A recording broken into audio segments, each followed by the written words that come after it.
fajtahid ayyakuna laka la alaika, maka berusahalah nafas itu nanti menjadi penolong, bukan menjadi, kalau lawan penolong apa? Bumerang. Jangan jadi bumerang. Ada orang bertanya mengenai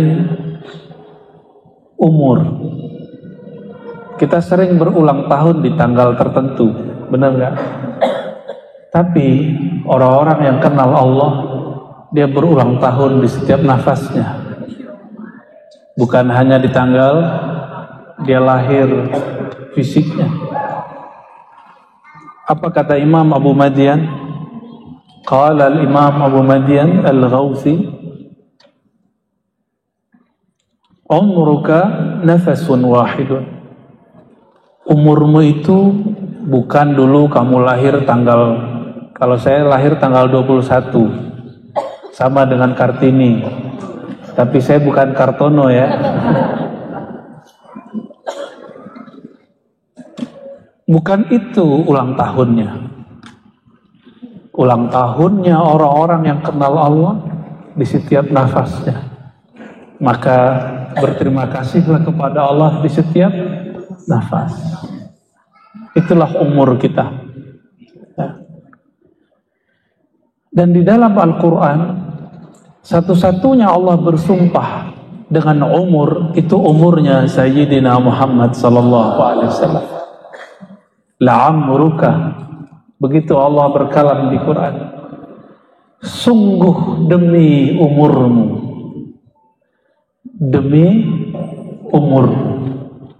Tidak ada Allah subhanahu wa ta'ala bersumpah dengan siapapun di antara makhluk ini, manusia, Rasul, kecuali dengan umur Sayyidina Muhammad sallallahu alaihi wasallam.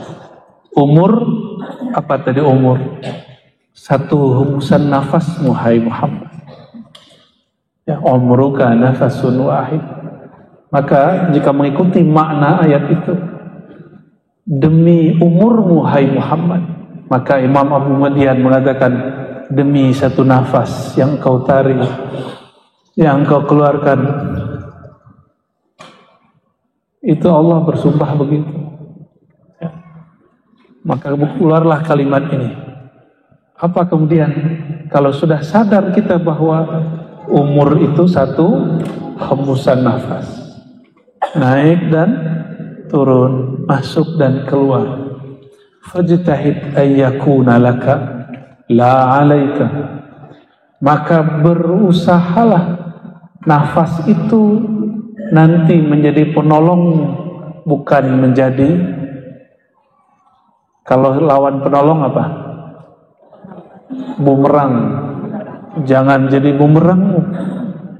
Oleh karenanya Sayyidatuna Aisyah menyebutkan dalam hadis yang sahih bahwa kana Nabi sallallahu alaihi wasallam yadhkurullah ala kulli ahyani.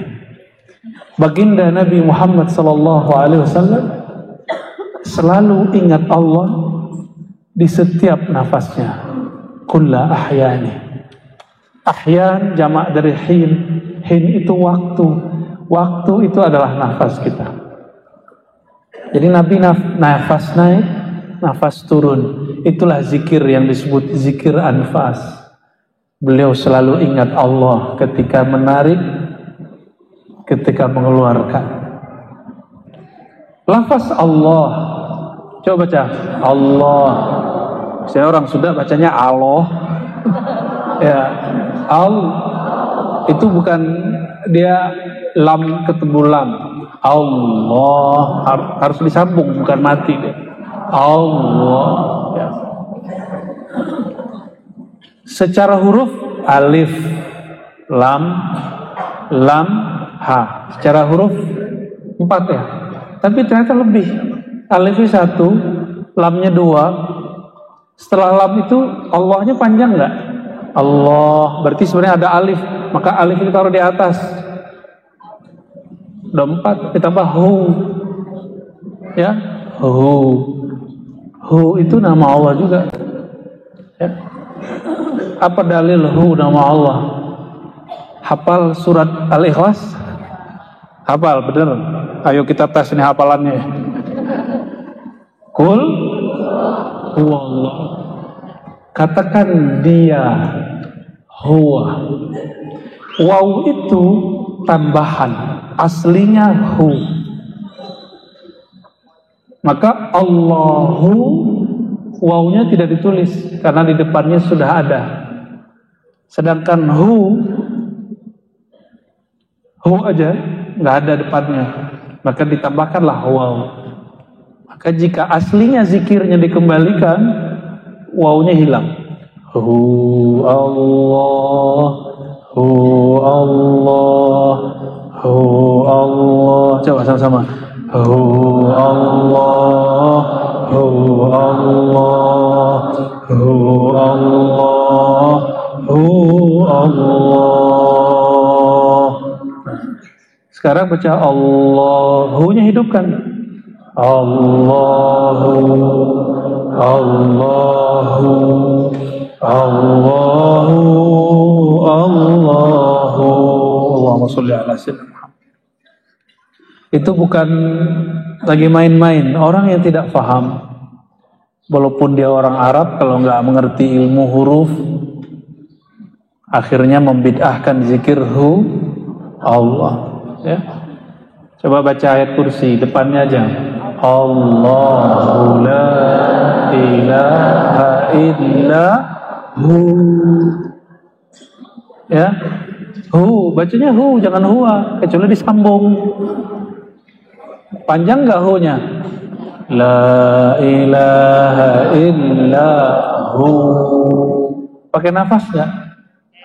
Maka nafas terindah adalah nafas yang ada nama Allah Subhanahu wa ta'ala.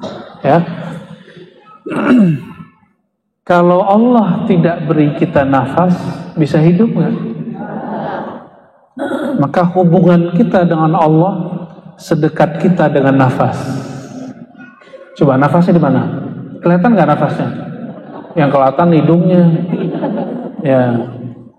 Hidung mah kelihatan, nafas mah nggak kelihatan. Yang kembang kepis paru-parunya, rusuknya, yang nafas nggak kelihatan. Nafas itu Allah gaibkan. Ya. Maka berusahalah setiap saat mengisi nafas dengan nama Allah. Itu Allah senang sekali. Allah ridha kepada orang.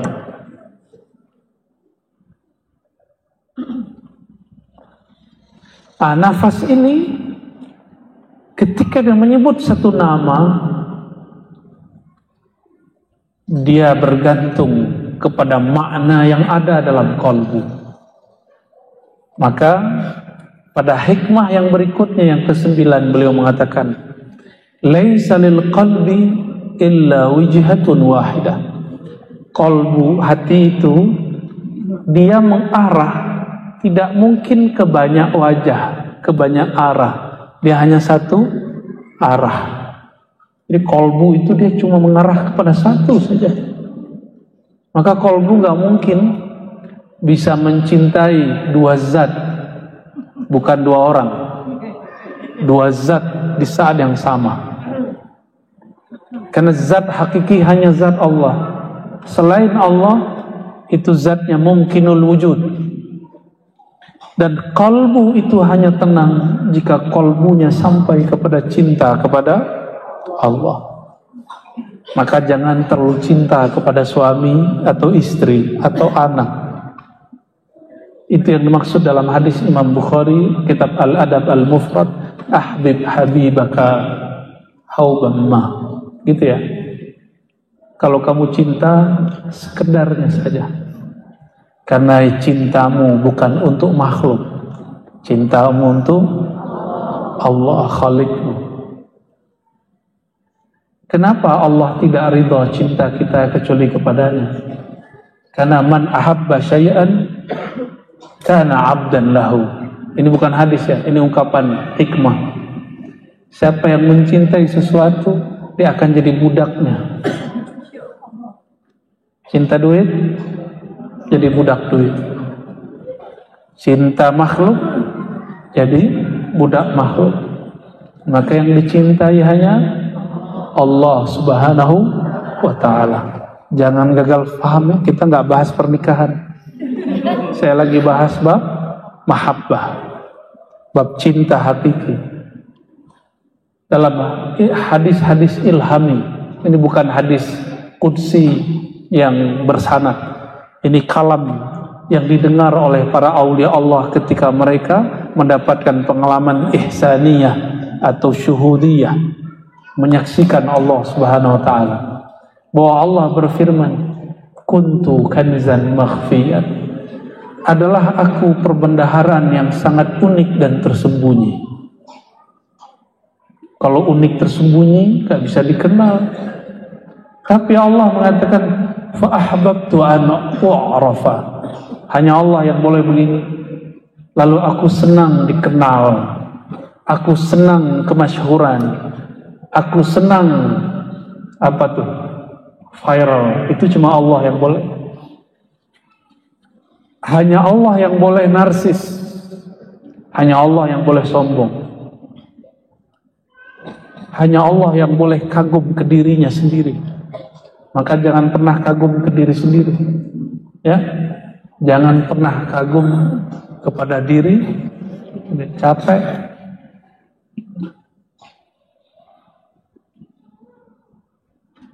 Lalu disebutkan di situ, fa khalaqtul khalqa fa arafuni bi. Lalu aku ciptakan makhluk. Siapa yang pertama diciptakan Allah? Nur Sayyidina Muhammad SAW. Fa arafuni bi. Maka makhluk kenal aku karena aku mengenalkan diriku kepadanya. Makhluk kenal aku karena aku memberinya ilmu. Maka ulama tambah kenal kepada Allah, dia bertambah hilang rasa ilmunya. Apa kata mereka? Ini bukan ilmuku, ini ilmu Allah Subhanahu wa ta'ala. Jadi qalbu, dia hanya menatap ke satu arah. Qalbu hakikatnya tidak dapat mendua. Kalau dunia, dunia aja, Allah, Allah saja. Makhluk, makhluk saja, khalik, khalik saja. Tapi kalau berhubungan dengan makhluk, dia bisa banyak. Cuma ketika Allah atau makhluk, pilih salah satu. Ingin hilang nggak lelah hidup?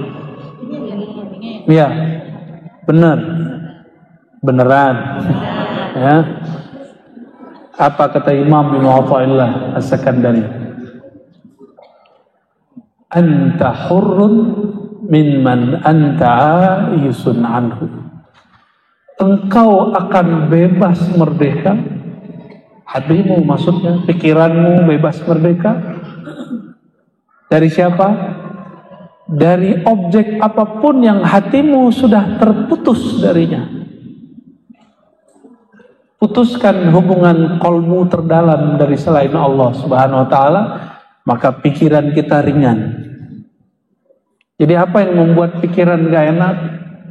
Karena hati terkait dengan makhluk. Semakin banyak kaitnya, semakin dia gelisah. Kata ibu-ibu dulu, kalau anak sudah selesai kuliah, kerja, kayaknya enak hidupnya. Tahu-tahu udah selesai kuliah nggak dapat kerja, stres lagi maknya. Datang ke ustadz nggak level, minta doain biar anaknya dapat kerja. Tapi ustadz doain aja. Kan malu datang ke ustadz minta doa. Ustadznya sendiri nggak kuliah, tapi ada kerjaan. Yang paling parah datang ke dukun minta kaya, dukunnya kere. Dukunnya jualan jimat biar kaya, tapi dia sendiri dompetnya zong. Kan nggak pakai akal sehat tuh. Ya? Kita nggak anti dukun, karena ini ada yang lahir sama dukun kan, dukun beranak. Cuma karena dukun banyak, hati-hati pilih dukun. Ya. Jangan menghina dukun, karena jangan-jangan bapak kita atau kita lahir sama dukun. Ya, nggak boleh ikut dukun. Ya. Semangat beragama, jangan menghilangkan adab, karena adab itu adalah agama tertinggi. Baru paham dikit la ilaha illallah, hajar orang, ya, merendahkan orang itu nggak baik. Ya. Famatta tawajjaha ilaiha hujiba an ghairiha. Setiap kali kolbu menghadap kepada suatu objek, maka dia terhalang dari objek yang lain. Jadi kolbu kalau sudah melirik sesuatu, dia akan terhalang dari sesuatu yang lain. Ini cara gampangnya, kalau lagi main game, anak-anak kita main game di handphone, sapa, nyautnya, nggak denger dia. Ya, jangan dibanting handphonenya, kasihan handphonenya. Ya, kenapa? Karena hati si anak sedang asik menikmati game-nya itu. Jadi sama orang yang sedang asik jangan dimarahi, tapi putuskan hubungan dia dengan benda yang dia sedang. Nah, maka anak-anak kalau ada makanan, minuman, ada mainan, yang dia pilih mana? Mainan. Kita sebagai orang tua mesti ngingetin anak bahwa dia perlu makan dan minum. Ada anaknya usus buntu, itu kurang minum karena dia asik bermain. Nah, jadi jangankan orang-orang dewasa, dari kecil kalau kita asik sesuatu kita meninggalkan yang lain. Ya, Allah itu maha pencemburu. Jangan pernah kolbu melirik kepada selain namanya. Ya, jadi di kolbu kita mesti ada nama Allah. Maka bangun tidur yang diingat Allah.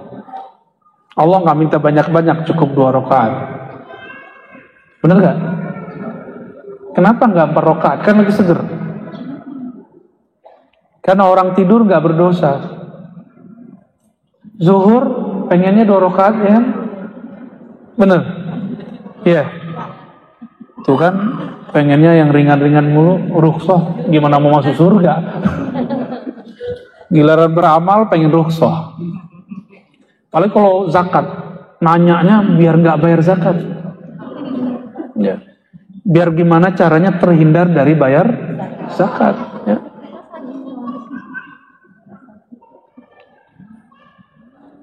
Iyyaka an tamila ila ghairillah fayaslubaka Allah Ta'ala lazzata munajatih. Salat subuh tadi nikmat atau masih ngantuk-ngantuk? Kayaknya ada yang jujur aja, ya ngantuk ya. Zikir pagi sore gimana? Lagi zikir?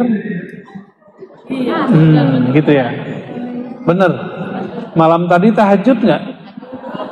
Tahajud apa takajud? Nonton. Tidurnya depan TV.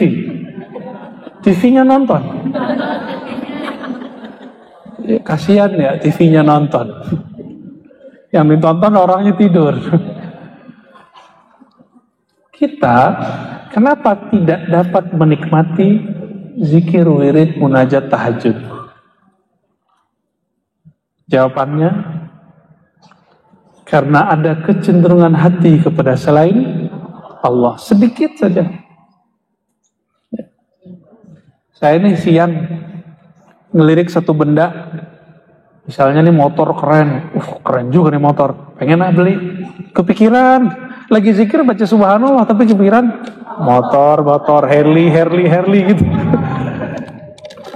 Malamnya kalau zikir terganggu, yang muncul Harley. Maka kita sholat tobat lagi, ya Allah ampuni kami.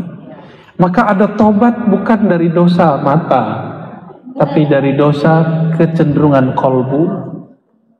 Udah pernah belum tobat dari kolbu yang berselingkuh kepada selain Allah?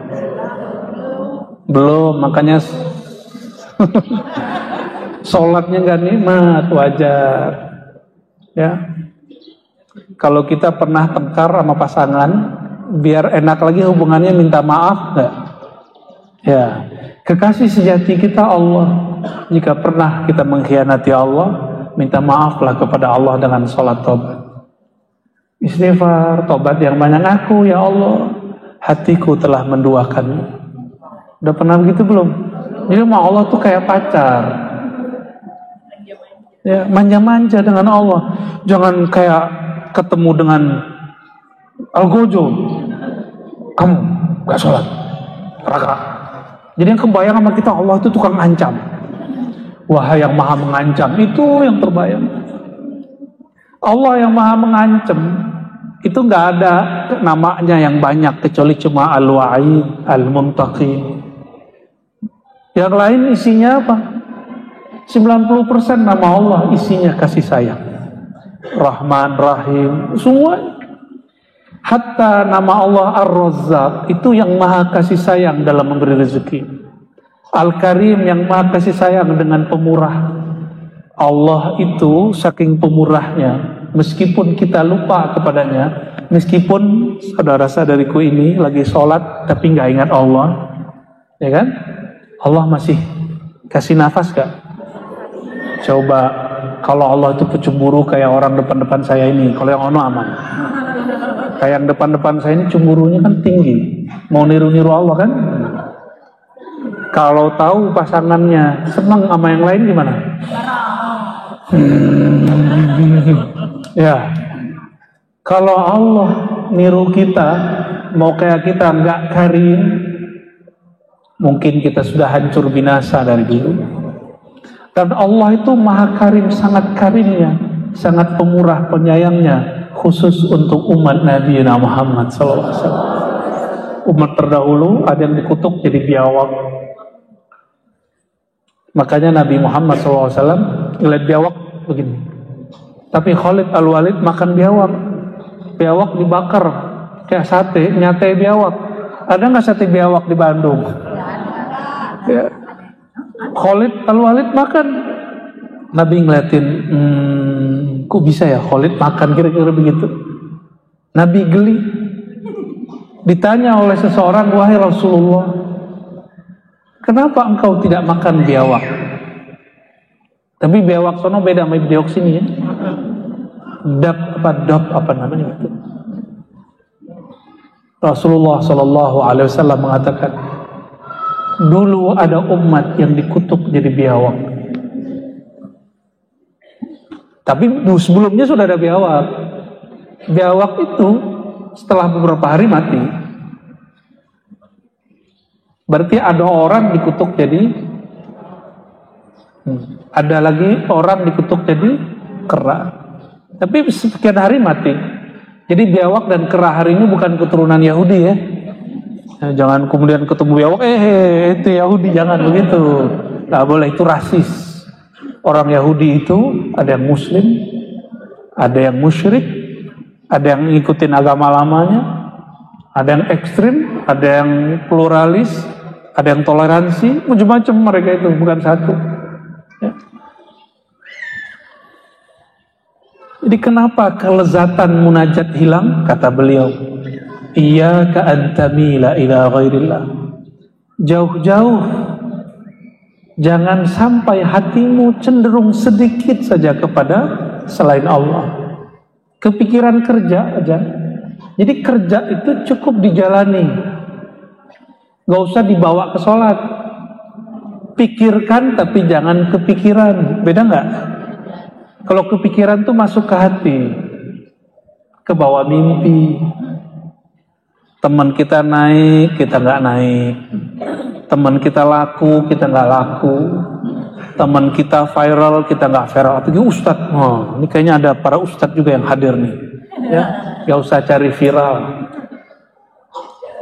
Cukup viralkan Sayyidina Muhammad Sallallahu Alaihi Wasallam. Nabi Muhammad udah viral belum? Udah masyhur belum? Maka tidak ada sebenarnya kita memviralkan Nabi Muhammad Sallallahu Alaihi Wasallam. Yang ada kita numpang viral dalam nama Nabi Muhammad Sallallahu Alaihi Wasallam. Numpang masyhur nama Nabi Muhammad Sallallahu Alaihi Wasallam.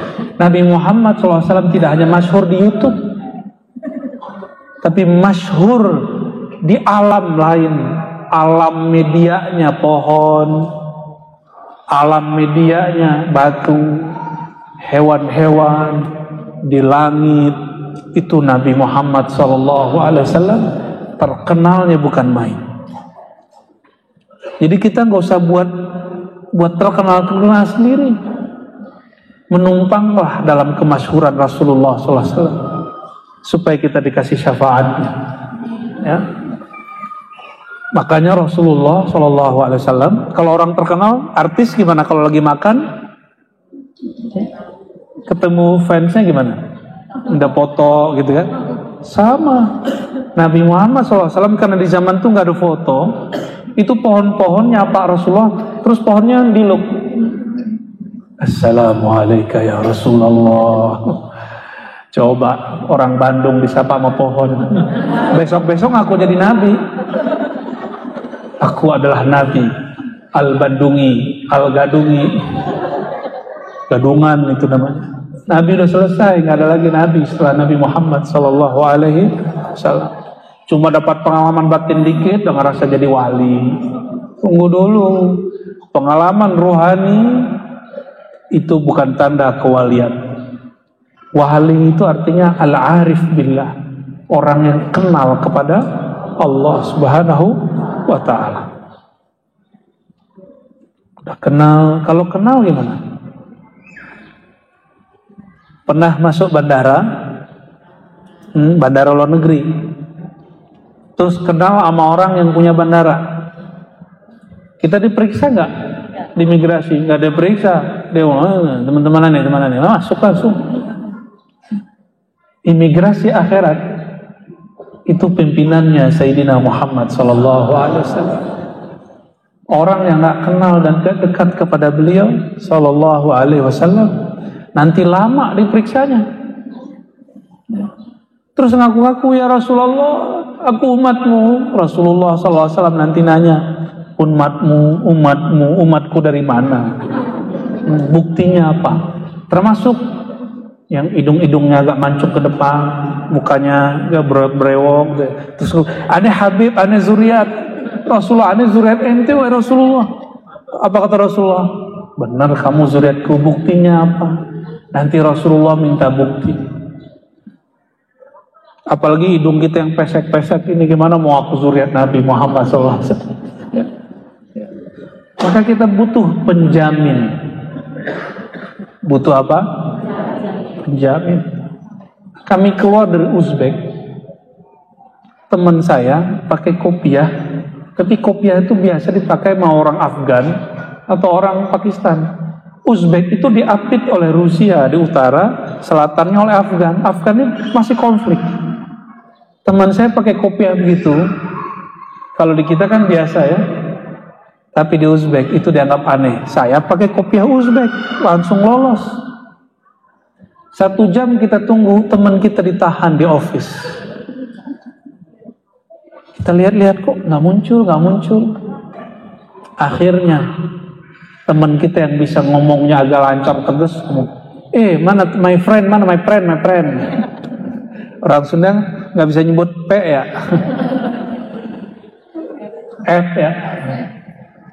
Akhirnya karena itu my friend, nah harus ada penjaminnya. Karena kita satu rombongan, your friend, oke, dikeluarin langsung, dikasih paspornya langsung. Harus ada penjamin. Udah punya penjamin belum? Ketika masuk ke imigrasi alam barzakh, di sono ada jenderal malaikat namanya Munkar dan Nakir. Dia punya tongkat, macam-macam kita, makanya muka kita begini, bisa bukan bonyok lagi, mungkin hilang sebelah kali ya. Munkar Nakir nanya, man rabbuka? Lidah mau jawab Allah, tubuh bilang enggak. Tuhanmu bukan Allah, Tuhanmu duit, Tuhanmu popularitas, Tuhanmu follower ya, apa? Follower. Tuhannya pengikutnya. Akhirnya ada juga yang level ustadz, Tuhannya yang di dalam amplop enggak. dalamnya. Bisa rusak hati cuma karena agak tipis-tipis sedikit ya. Dilupa.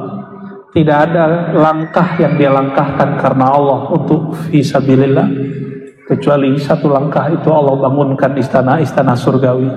Jadi tajir dia nanti di akhir. Tenang aja. Kalau orang kaya, orang baru kaya kependekannya apa? Orang kaya. OKB. Orang kaya baru. Kalau ke bendara, bajunya, dompetnya ditebel-tebelin kan, kartunya dibanyak-banyakin, udah nggak zaman ya kan. Kalau handphonenya 3, lumayan tuh. Celananya, masya Allah, itu yang celananya gede ke bawah itu ya. Allahumma sholli ala sayyidina. Supaya disebut orang capek loh. Supaya disebut supaya itu capek.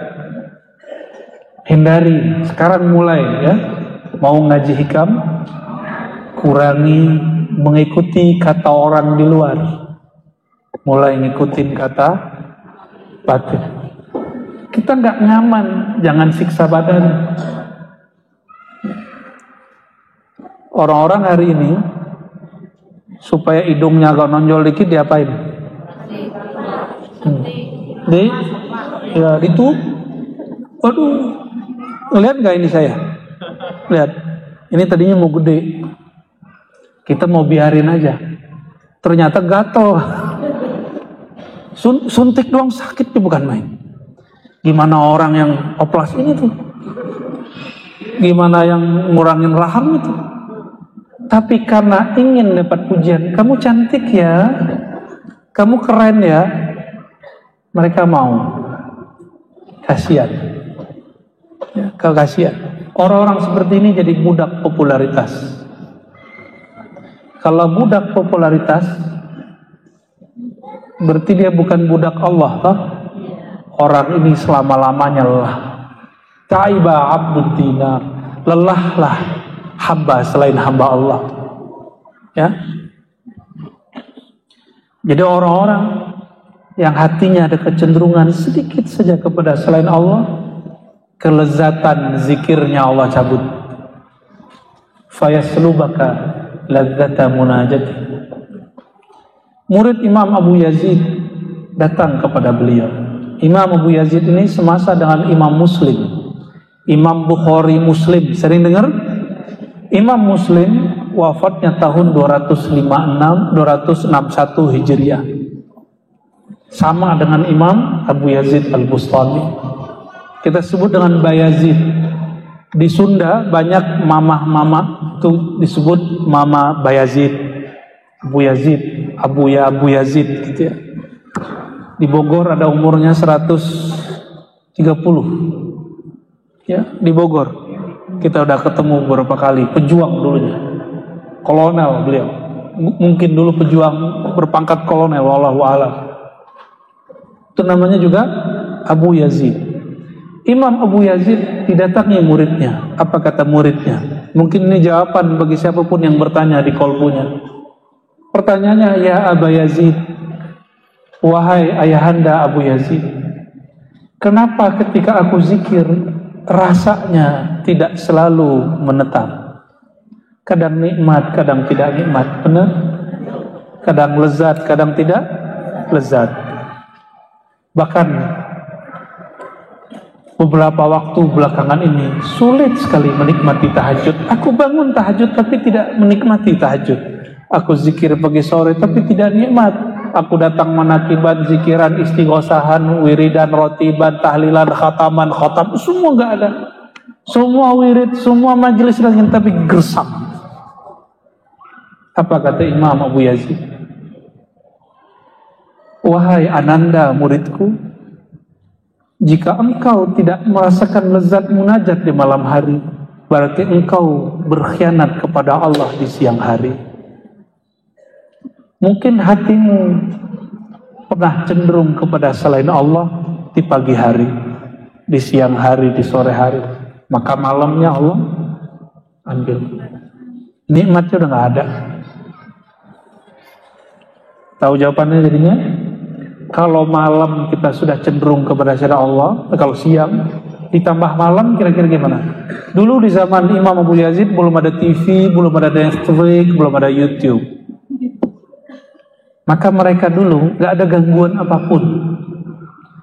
Cuma terganggu karena kerjaannya melihat lawan jenis, melihat orang-orang masyhur, pengen masyhur. Terganggu sedikit hatinya, malamnya tidak merasakan munajat. Terus gimana nasib orang-orang yang tidurnya di depannya TV, di tangannya YouTube? Gimana nasib orang-orang yang dihantarkan tidurnya dengan Netflix? Kita nggak ngelarang orang nonton yang baik-baik, tapi pinter-pinter memilih tontonan. Ya, kita nggak ngaramin nonton Korea kok ya. Apalagi Koreanya yang bajunya sopan-sopan, yang dulu-dulu kan banyak ya, yang di situ ada muatan-muatan pengetahuan, nggak ada masalah. Ya pinter-pinter. Allahumma sholli ala sayyidina Al-Basirah Tahqiqul Intiba, ini nanti kita jelaskan. Adarrul asya. Nah, apa yang membuat kita terganggu? Ini zaman dulu belum ada sosial media, belum ada gadget. Sesuatu yang mengganggu batin seorang hamba kepada Allah dulu ada 3. Ini dulu. Jadi jangan heran, ini berlaku sampai hari ini. Kenapa ada teman kita tambah ngaji, tambah saklek, tambah ngaji, tambah dablek, ya, tambah ngaji, tambah teler, tambah ekstrim. Kenapa? Ternyata dari dulu sudah ada. Tambah ngaji, tambah gak waras, ngomongnya gak jelas. Ternyata dulu sudah ada. Kata beliau, adarrul asya. Teman, guru, lingkungan yang paling berbahaya untuk kolbumu ada 3 yang paling, masih banyak. Pertama, suhbatu alimin ghafil.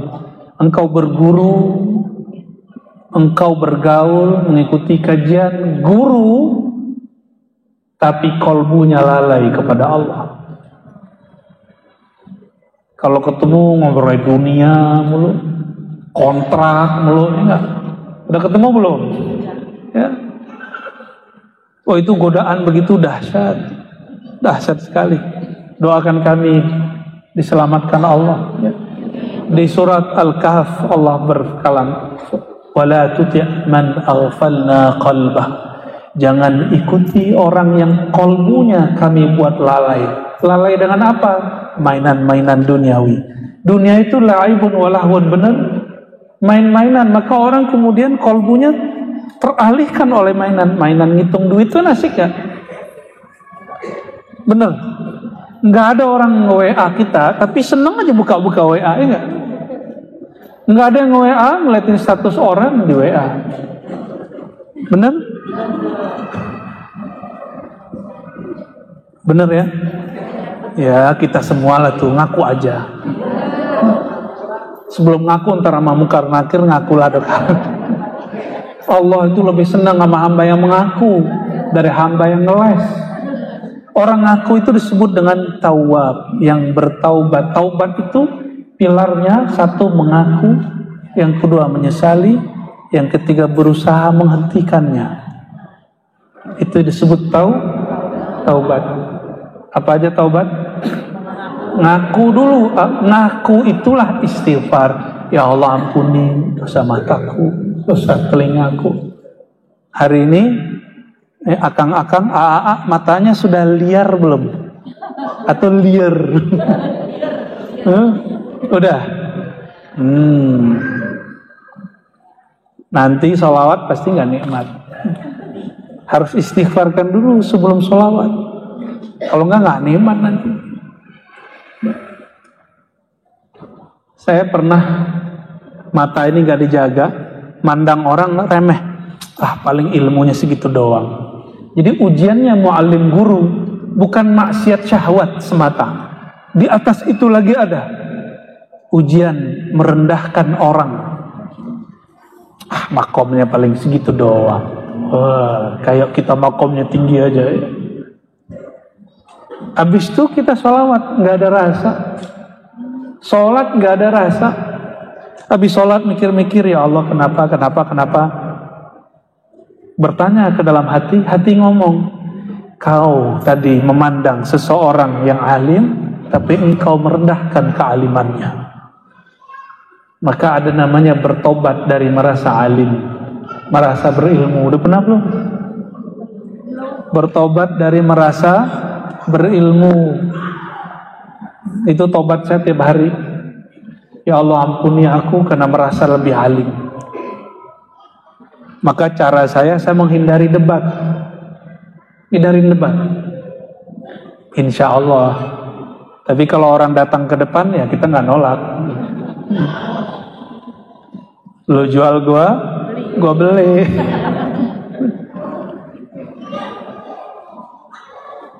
Itu yang pertama. Jadi berguru tapi gurunya punya kolbunya lalai. Itulah asbabnya. Kenapa ngaji itu hambar? Akhirnya dulu saya masih ingat 5 tahun lalu saya buka pengajian di satu tempat. Kata ibu-ibu, Ustadz jangan serius, wajahnya serius amat. Ya Allah, emang wajahku serius. Ustadz tuh yang ceramah tuh yang bikin kita ketawa kayak. Baik bu, ibu mau nangis ya? Gitu. Masa sih? Lebih asik nangis bu daripada ketawa. Karena ketawa mengeraskan kolbu, tapi menangis melembutkan kolbu. Benar, kita ngaji hikam, penutupan hikam kita bawa zikir dan muhasabah. Mek. Alhamdulillah. Besok-besok nggak saya kasih tiap minggu, kasihnya sekali sebulan. Ya.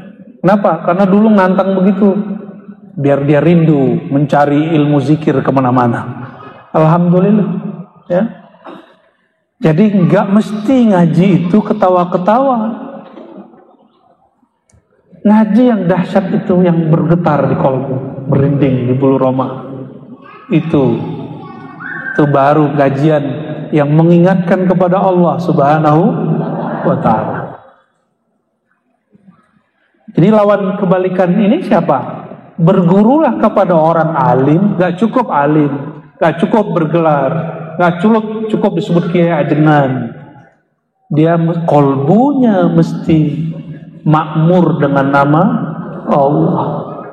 Itu sebabnya guru-guru kami melarang kami dulu ceramah sampai kami sering berkholwat. Apa arti berkholwat?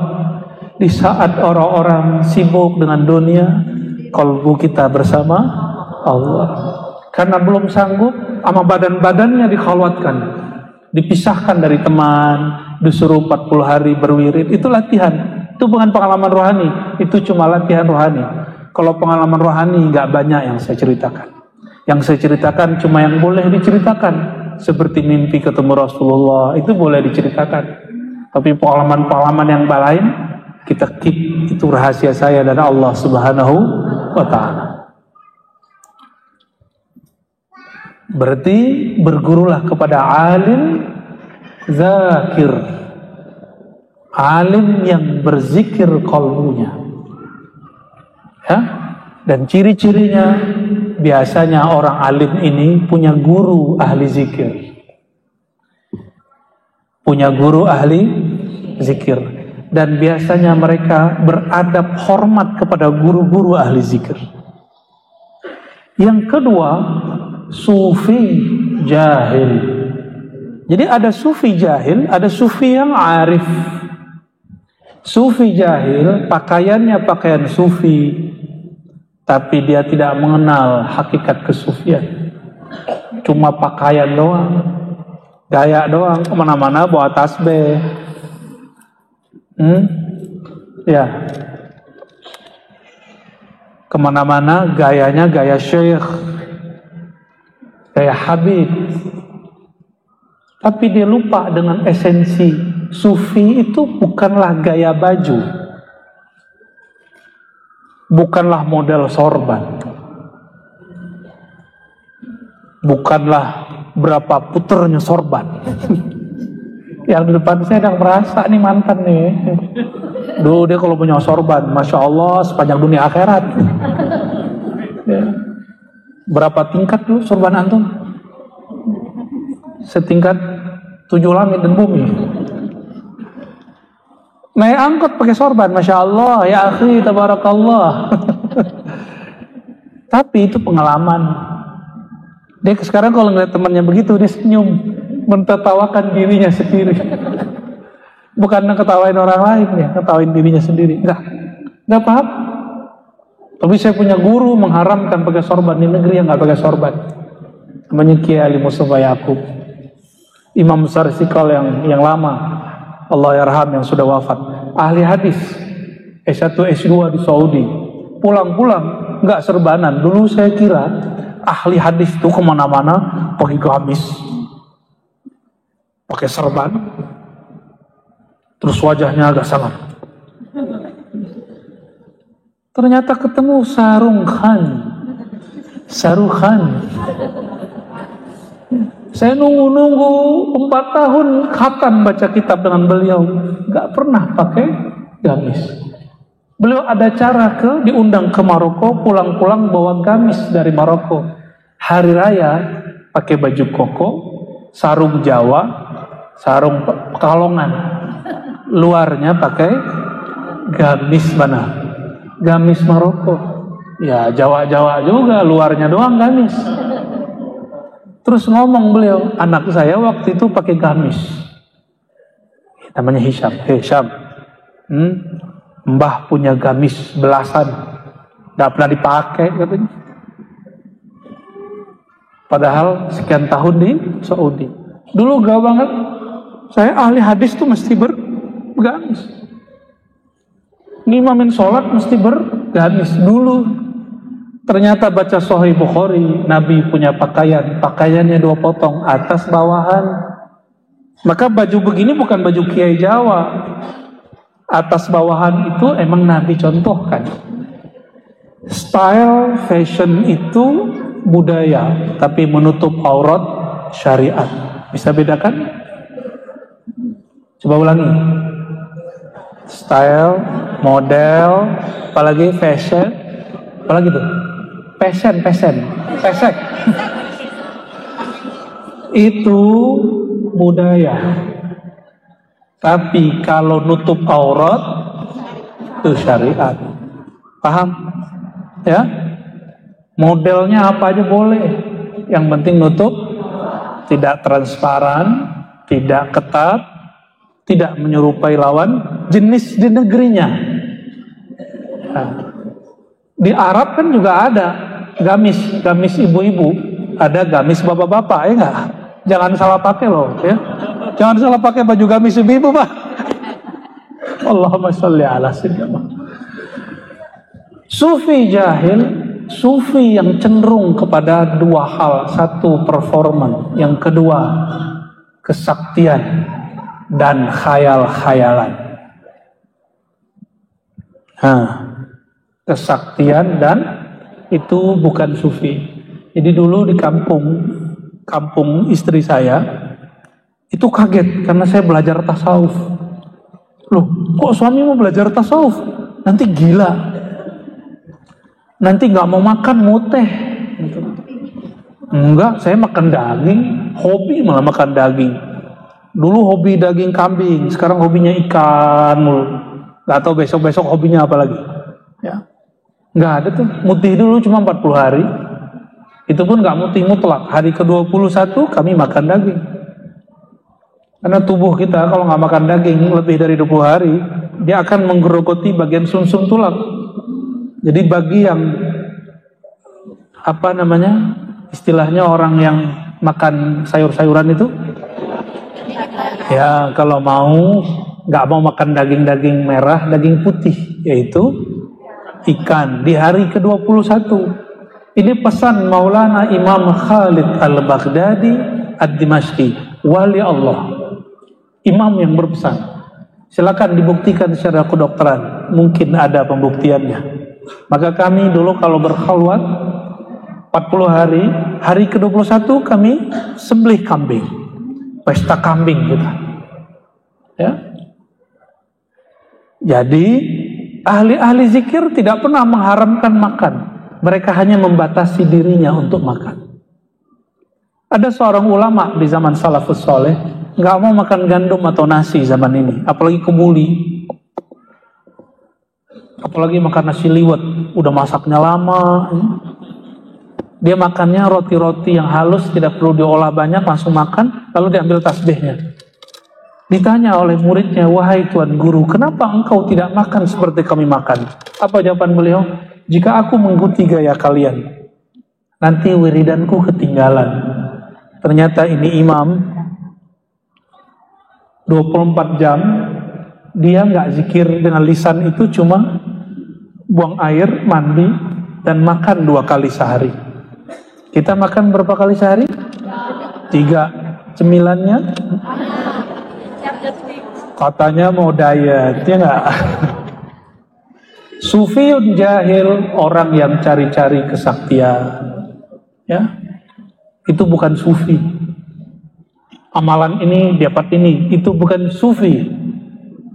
Sufi itu apapun amalannya, tujuannya ingin mendekat kepada Allah Subhanahu wa Ta'ala, itu baru sufi, bukan pakaian.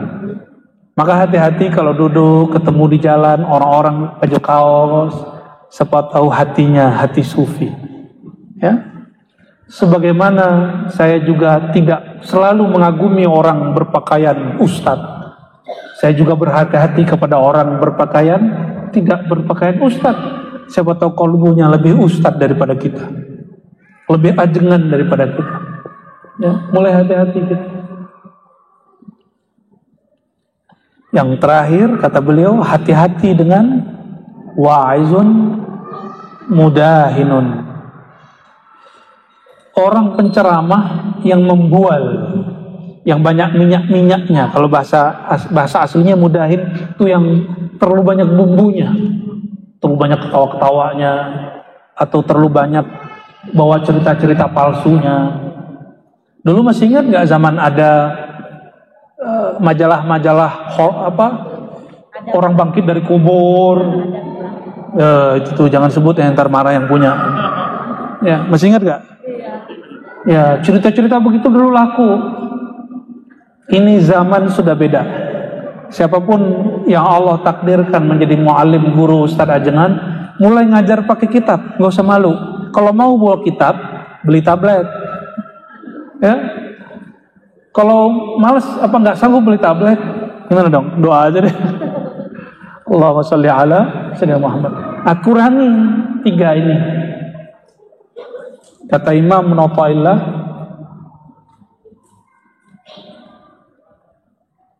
la tashab, tidaklah usah engkau bergaul, berguru, bersuhbah, sohbet dengan orang la yadullu ala Allahi maqaluh, yang kata-katanya tidak membimbingmu kepada Allah, tapi malah membuat hatimu tambah keras.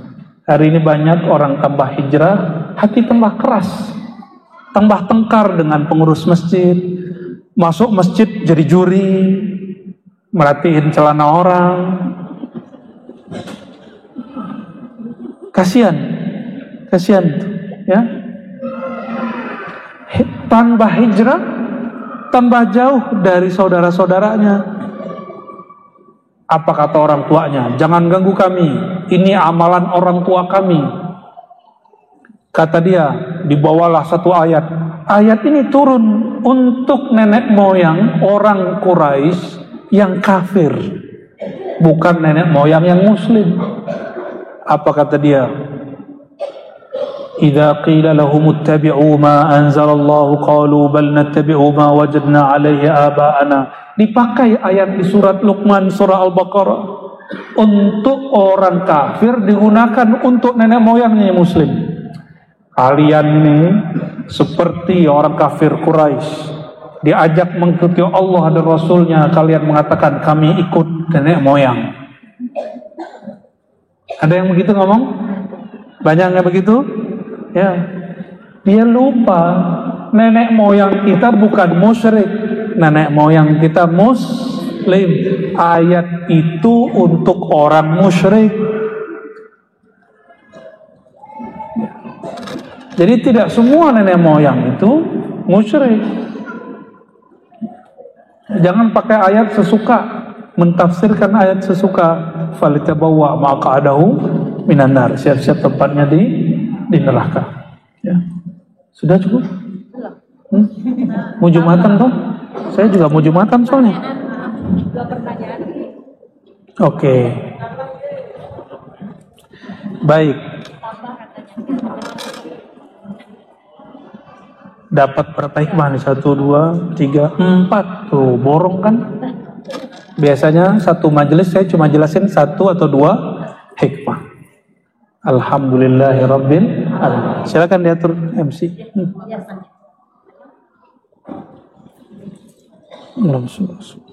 Ya baik, terima kasih. Apa ya? Persilakan. Assalamualaikum warahmatullahi wabarakatuh. Terima kasih. Ada di kesempatan hari ini ada pertanyaan yang saya ingin tanyakan yang berhubungan dengan qalbu kita, dengan roh kita yang sering Abuya bahas. Mungkin ini berhubungan dengan akidah. Bagaimana agar qalbu kita, roh kita khusyuk di saat ibadah di negeri yang dimana sekarang firqahnya bukan aswaja. Terima kasih Abuya.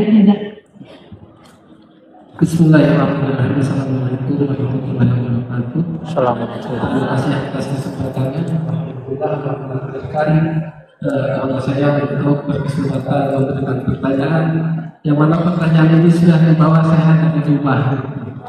Terima kasih kepada Allah. Alhamdulillah. Pertanyaannya, nama saya Tubagus Ismail, berasal dari Rancaikek. Kebetulan kemarin yang Jabat tidak bisa mengikuti karena belum dengan pekerjaan. Alhamdulillah di sini saya bisa bertemu dengan Buya.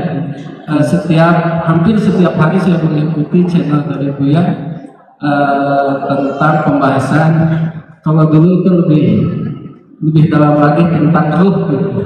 Tapi dari sana dan pembahasan tentang ruh ada suatu pertanyaan yang mungkin ingin saya tanyakan, yaitu tentang apakah yang dimaksud dengan tiupan roh itu di makna penciptaan atau bagaimana, dan hakikat roh itu pada diri manusia. Ketika kata Buya pernah saya mendengar tidak berdiri, tidak diam dalam tubuh tapi ta'aluk. Dari sana saya ingin lebih jelasnya lagi penjelasan tentang ta'aluknya roh terhadap jasad itu. Baik. Ya, terima kasih. Wassalamualaikum warahmatullahi wabarakatuh.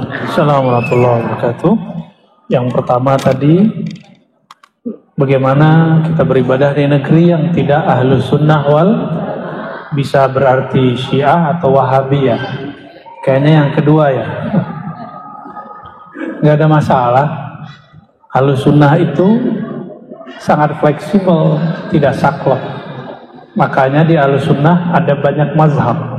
Mazhab itu bukan buatan imam, tapi itu anugerah dari Allah diturunkan kepada Rasulullah, lalu disusun oleh para imam, bahannya semuanya dari Rasulullah SAW. Ya, jadi Imam Syafi'i bukan buat agama baru. Dia hanya rapikan hadis untuk membantu umat, karena Rasulullah SAW membantu umat. Coba di Quran ada nggak cara sholat? Ada nggak cara sholat? Dimulai dari takbir, cara ngangkat takbir ada nggak? Nggak ada. Mesti baca hadis. Coba baca hadis. Ketemu nggak di hadis cara sholat dari awal sampai akhir satu hadis? Nggak ada. Mesti gabungan banyak hadis. Maka para imam ini mengumpulkan dari gurunya. Kan imam gak ketemu Nabi juga. Imam Syafi'i ketemu Imam Malik, Imam Malik ketemu Imam Nafi, Nafi ketemu Abdullah bin Umar. Jadi kalau orang ngomong langsung saja kepada Rasulullah, itu orang pembohong. Ahli hadis benci sama orang begini. Ya. Jangankan kepada Rasul Sallallahu Alaihi Wasallam, ahli hadis itu paling geram kalau ada orang ngomong ini, guru saya Sianu, Sianunya udah meninggal. Ditanya, kamu lahir tahun berapa? Kapan ketemu Sianu? Ternyata dia klaim itu berguru kepada si fulan, orangnya udah meninggal. Sekarang ada orang mengatakan langsung saja kepada Rasulullah. Rasulullah wafat tahun 11, dia hidup 1444. Mungkin nggak langsung ke Rasulullah? Nggak mungkin. Ternyata maksudnya langsung baca buku. Padahal buku itu ditulis oleh imam yang berguru. Ya, jadi nggak ada masalah. Nah, nanti konsultasi kepada ustadznya ketika Anda berangkat umroh kah, atau sedang melancong ke Iran, nggak ada masalah. Sangat fleksibel. Ya. Kita nggak mesti kunut tiap subuh toh, ya boleh nggak kunut. Ya. Saya kan begitu. Istri saya aliran kunut. Kita banyak kunut, tapi ketika ada lagi demen sama kunut, saya lupa, pura-pura lupa kunut. Bukan niat saya ngamalin hadis yang tidak berkunut. Kalau lupa sujud sahwi, tapi kalau niatnya mengikuti hadis tidak perlu sujud sahwi. Beda babnya. Nah, sama.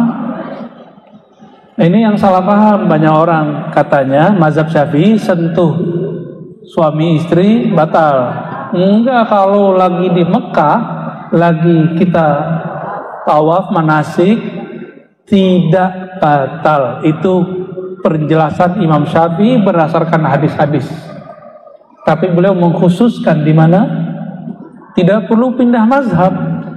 Saya tidak perlu pindah mazhab. Ya, masih sesama mazhab Syafi'i, tapi beda paham karena beda guru. Ya, beda hadis yang didapat. Jadi mazhab fikih kita sangat kaya. Nah, jadi nggak usah khawatir, walaupun berbeda faham, beda akidah dengan Wahabi kah, Syiah kah. Para imam kita sepakat mengatakan sholat di belakang ahli bid'ah itu sah. Sholatu khalfal mubtadi' sahihah. Sholat di belakang ahli bid'ah sahih, sah. Jadi tidak perlu diulang sholatnya, nikmati aja. Ya. Yang kita sembahkan bukan imamnya, yang kita sembah Allah. Apalagi ini pengurus masjid, ustadz jamaah ini jangan jadi juri kalau jadi jamaah. Ya. Nikmati siapapun imam di depan. Ya, capek kita kalau jadi juri. Yang jadi juri cukup orang juri MTQ aja tuh ya. Terus yang kedua, Kak tuh bagus ya, TB yang punya toko bangunan. Ya, Kak tuh bagus. Pertanyaannya bagus, tapi sebenarnya pembahasan ini sudah saya tutup. Cuma secara keilmuan teologi saya boleh buka. Tapi secara ilmu ma'rifat sudah nggak saya buka lagi. Mengenai apakah ruh dihembus sama dengan dicipta, bahasa Arab dihembus nafakho, bahasa Arab mencipta kholako, beda nggak? Beda. Yang membedakan siapa? Allah. Maka kita juga membedakannya. Di mana-mana saya sampaikan ayat ini. Surat Shad ayat 72, 71, 72 terus ya. Inni khaliqun basharan min tin. Sungguh aku ciptakan manusia, aku cipta manusia dari tanah. Cipta dari tanah. Nafakhtu min ruhi.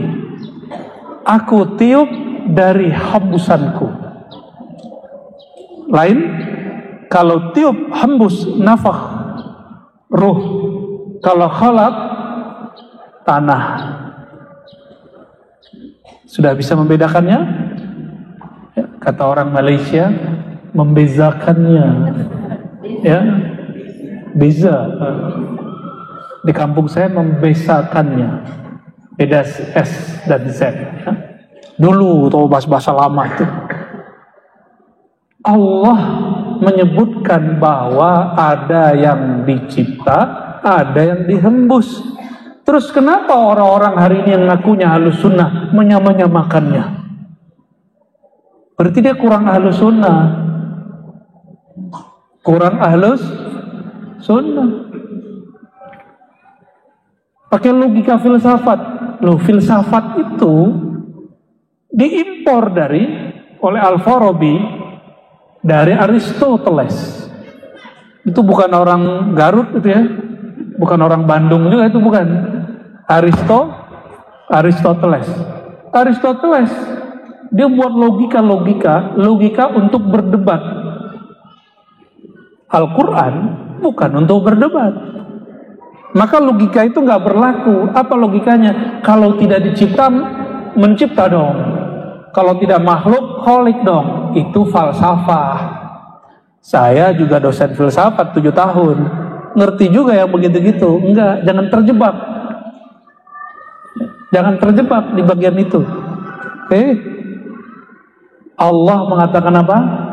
Aku cipta manusia dari tanah. Setelah sempurna penciptaannya, aku hembuskan. Jadi penciptaan itu dari tanah. Kalau hembusan dari ruh. Ruh bukan zat. Ingat, ruh bukan zat. Jika ruh tidak menempati tubuh, apalagi Allah. Jika ruh nanti meninggal, tidak ada yang tersisa dari ruh di badan. Coba potong kuku, ruhnya kepotong nggak? Enggak. Coba Bang Damas, ruhnya keluar nggak? Enggak. Apabila Allah meniupkan ruh, bukan berarti ada zat yang berkurang dari zat Allah. Itu ajaran sesat. Kalau ilmu akidah itu ngomong sesat salah. Dalam ilmu tasawuf nggak ngomong begitu. Kurang tepat, sangat tepat. Baik, kurang baik. Nah, saya cuma ngomong nih, saya tinggalkan bab debat. Ya, orang yang mengatakan kalau ruh tidak dicipta, berarti dia pencipta. Itu orang kurang tepat memahami Al-Quran. Ya, Al-Quran filsafat, pilih mana? Nah, Al-Quran membedakan khalaqa dengan nafaqah. Lalu ada orang nyamainnya. Ikut yang mana? Ikut filsafat orang itu atau ikut Quran? Ya. Maka ulama kita, kata ruh di dalam Al-Quran itu puluhan. Kadang berarti jiwa, kadang berarti rahmat, rauh, kadang berarti amrullah, rahasia Allah, kadang berarti wahyu, Quran, macam-macam di Quran. Kalau ada orang mengatakan ruh itu dicipta, di Quran dikatakan auhayna ilaika ruham min amrina, aku wahyukan kepadamu ruh. Jika ada orang mengatakan ruh dicipta, dia sudah membatalkan akidah Ahlussunnahnya bahwa Al-Quran wahyu, ruh Quran tidak pernah dicipta. Ini ada Ustadz Ahlussunnah ngakunya, Singa Aswaja ngakunya, yakin Quran tidak dicipta, tapi bahas ruh gagal. Apa kata dia? Ruh dicipta. Dia lupa, ini tanda nggak hafiz Quran juga, bahwa di Quran ada lafaz ruh, maknanya Quran. Auhayna ilaika ruhan min amrina, sungguh kami utus kepadamu ruhan, kami kirim kepadamu ruhan. Bisa berarti Jibril. Kalau Jibril dicipta, benar. Kalau wahyu, kalamullah nggak dicipta. Jadi ruh ini arti yang mana? Maka datanglah orang Yahudi ngetes Rasulullah SAW, bertanya tentang ruh. Apa kata Allah? Kulir ruh min amir Rabbi. Katakan itu urusan Tuhanku, bukan urusan kalian. Kalian tidak beri ilmunya kecuali sedikit. Sering kita sampaikan ini sebagai penutup. Kalau orang kaya Bandung ngomong sedikit, itu berapa miliar?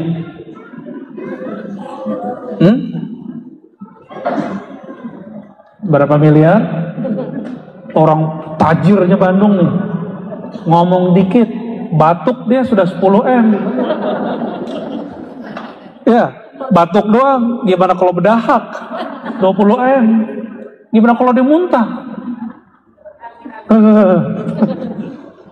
Itu baru dikitnya orang kaya. Orang kaya ngomong dikit, batuk 1 M, bayangin coba. Cuma pencet-pencet doang di tangannya. Udah ketemu sama orang kaya di dunia begitu. Saya udah ketemu, banyak ketemu begitu. Ada orang yang pusing dengan kemiskinannya. Udah ketemu belum dengan orang yang pusing sama kekayaannya? Saya udah ketemu beberapa orang, unik-unik itu orang. Ajib, luar biasa. Batuk 1 M. Kalau berdahak 10. Allahumma sholli ala Sayyidina Muhammad. Kalau makhluk tajir ngomong sedikit itu 1 M. Sedikitnya orang tajir. Yang maha tajir di alam semesta siapa? Kalau Allah bilang, aku tidak beri kamu ilmu tentang ruh kecuali sedikit. Sedikitnya Allah berapa? Sudah pernah keliling dunia belum? Keliling Bandung aja saya belum. Gak bisa keliling. Setiap kesini pasti dipaksa ngajar, ya kan? Gak boleh keliling. Saudara-saudari kemuliaan Allah, terutama tuh Bagus dan teman-teman, ya. Dulu di tanah Sunda ini ada namanya Syekh Abdul Muhi Pamijahan. Ini Syekh Imam orang Jawa sebenarnya, tapi besarnya di Sunda. Beliau ini pakar ilmu ruh. Ya, saya pernah berkunjung waktu rihlah ke Bandung tahun lalu.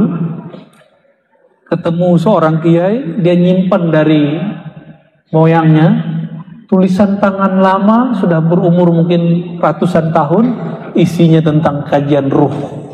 Pakai bahasa Sunda. Ini tanda orang Sunda juga punya peradaban rohani. Cari itu, silakan dicari, ya. Cari aja sendiri. Ya, Syekh Abdul Muhi Pamijah, silakan ke sana. Itu murid langsung dari Syekh Abdul Rauf As-Sinkili, ya, dan juga pernah langsung ke Mekah ketemu dengan Imam Qurani, gurunya Syekh Abdul Rauf. Ke Baghdad, kemana-mana beliau, ya. Silakan, beliau bertorikot Qadiriyah dan Syatariyah, begitu juga Qalawatiyah dan macam-macam. Cuma yang masyhur torikot rohani, torikot ruhnya, yaitu Syatariyah. Maka banyak simbol-simbolnya. Silakan dicari-cari, ya. Semoga ketemu. Kalau nggak ketemu balik sini aja, ya. Nanti kita buka-buka dikit-dikit. Kemarin kita buka dikit, banyak yang nggak seneng, ya kan? Tapi yang seneng banyak juga, ya. Alhamdulillah, gimana nggak seneng? Yang nggak seneng justru orang yang nganggap dirinya kiai dan ustadz. Saya dikritik keras. Apa kata mereka? Saya hargai mereka. Mungkin bentuk sayang kepada jamaah. Cuma maaf, bagi saya jamaah nggak bodoh-bodoh amat. Kajian berat begini kok dibuka di kalangan umum? Saya nggak buka kajian berat, saya buka kajian yang diperlukan oleh ruhnya mereka.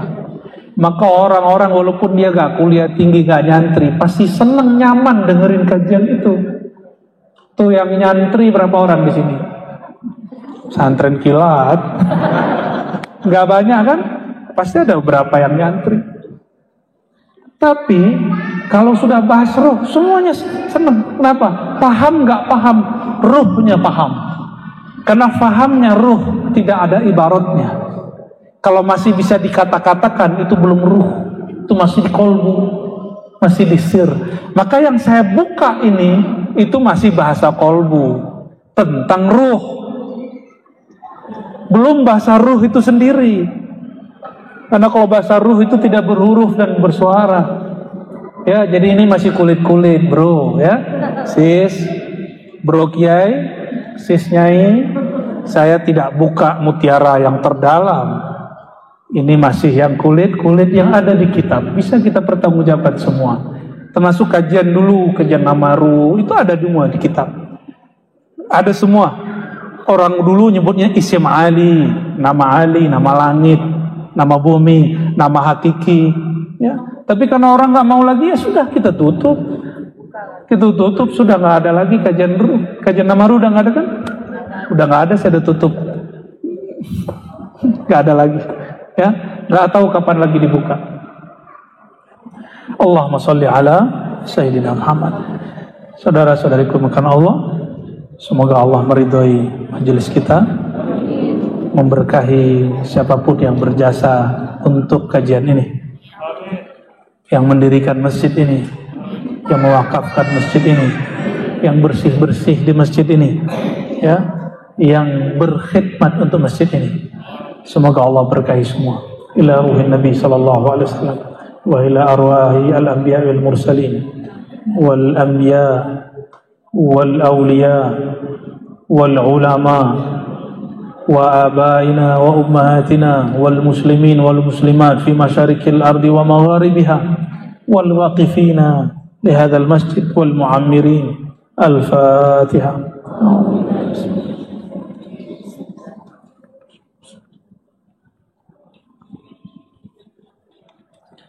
Inna Allah wa malaikatahu yusalluna 'alan nabi ya ayyuhalladzina amanu sallu 'alaihi wa sallimu taslima. Baik Allahumma salli wa sallim wa barik alaihi. Sallallahu ala Muhammad sallallahu alaihi wasallam. Sallallahu ala Muhammad sallallahu alaihi wasallam. Sallallahu ala Muhammad sallallahu alaihi wasallam. Allahumma ya Allah, ya Rahman, ya Rahim, ya Karim, ya Rabba Sayyidina Muhammad. Ya Allah, wahai Tuhan yang mengirim kekasih sejati Nabi Muhammad sallallahu alaihi wasallam. Allahumma ya Allah, yang memandang ke dalam kalbu kami, ampunkan ya Allah jika ada dalam kalbu kami nama selain nama Engkau. Ya Allah, kami mengaku ya Allah bahwa hati ini belum betul-betul setia kepada Engkau ya Allah. Allahumma ya Allah, maafkan jika kami sholatnya masih mengingat selain Engkau ya Allah. Ya Allah, ampuni rumah tangga kami ya Allah, ampuni orang tua kami ya Allah, ampuni guru-guru kami ya Allah, ampuni siapapun yang ngaji, yang hadir pada siang hari ini ya Allah, ampuni siapapun yang memanfaatkan kajian ini ya Allah. Allahumma ya Allah, ya muqallibal qulub, ya Allah, hati kami selalu berubah ya Allah, kadang soleh, kadang tidak soleh, kadang baik, kadang tidak baik. Hanya Engkaulah yang selalu baik ya Allah, hanya Engkaulah yang selalu tetap ya Allah. Maka tetapkanlah kami dalam rahmat-Mu ya Allah, tetapkan kami dalam taat kepadamu ya Allah. Jika Engkau hendak mengubah kami ya Allah, ubahlah kami dalam kebaikan yang diganti dengan kebaikan.